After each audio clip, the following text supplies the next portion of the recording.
Jangan lupa subscribe channel YouTube TVRI Bengkulu, like, komen, dan nyalakan notifikasinya.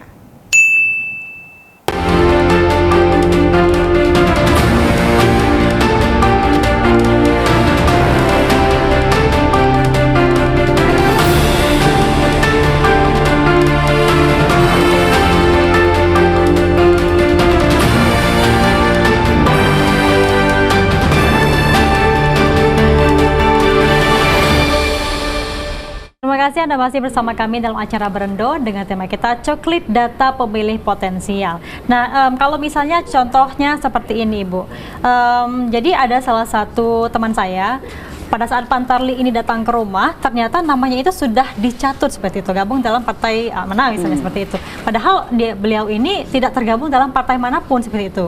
Itu kondisi kasusnya itu seperti apa sih Bu sebenarnya? Itu salah dari mananya itu tuh? Penyalahgunaan data itu kan? Iya, sebenarnya sebelum ada proses coklit kan ada verifikasi juga ke partai politik, ya. Nah, artinya kalau dalam kasus yang seperti itu bisa jadi itu bukan kesalahan Pantarli. Datanya sudah masuk kan, pencatutan nama itu sudah masuk. Bisa jadi itu terjadi pada saat ada verifikasi parpol.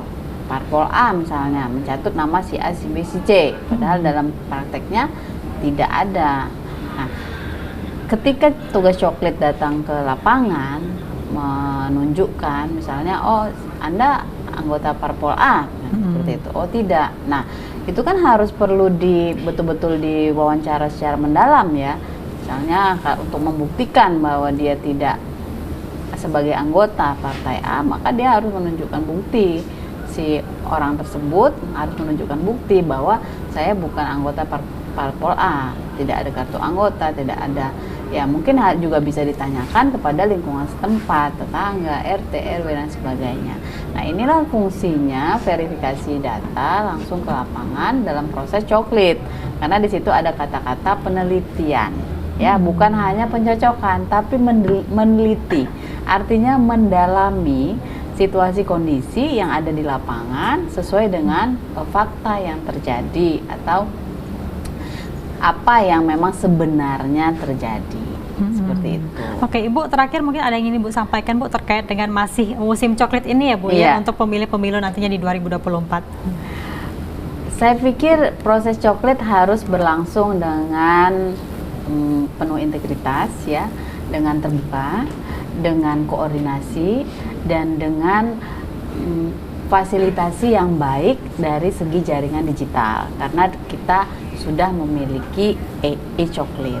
Nah, proses coklit juga bukan hanya berlangsung di Indonesia, tapi juga di mancanegara, karena ada warga-warga negara Indonesia yang memiliki hak pilih di luar ya. Untuk di dalam Indonesia sendiri kita punya sekitar 204 juta loh pemilih dengan 800.000 kotak suara, ya kan.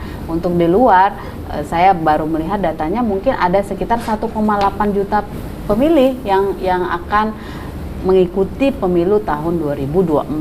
Artinya ini adalah jumlah yang besar, karena memang negara Indonesia adalah negara yang dengan berpenduduk tinggi ya, dengan berpenduduk tinggi. Nah, disitulah peran petugas Pantarli ya, pemutakhiran data pemilu diperlukan kredibilitas dan profesionalitas, juga integritasnya, sehingga dia betul-betul bisa menopang, membantu tugas lembaga independen Komisi Pemilihan Umum untuk mensukseskan pemilu nanti 2024 ya. Oke. Dari Pak Ujang sendiri gimana Pak Ujang? Mungkin singkat saja Pak Ujangnya karena durasi kita tinggal sedikit lagi Pak Ujang. Iya.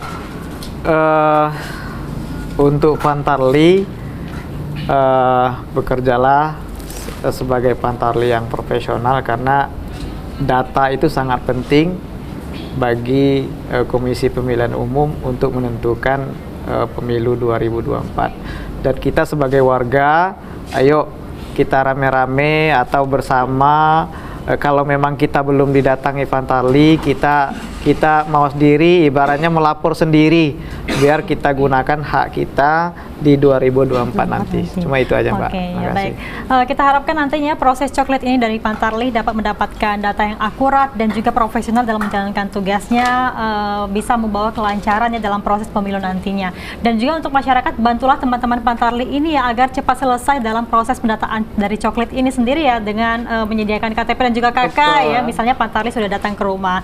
Serta yang paling penting juga, jangan lupa untuk ikut mensukseskan pemilu 2024 dengan memberikan hak suara kalian. Terima kasih Ibu Lisa dan juga Pak Ujang sudah hadir bersama kami di Berendo. Nah pemirsa, kami akhiri. Wassalamualaikum warahmatullahi wabarakatuh. Dan berikut lagu penutup dari Bengkulu Project. Selamat menyaksikan.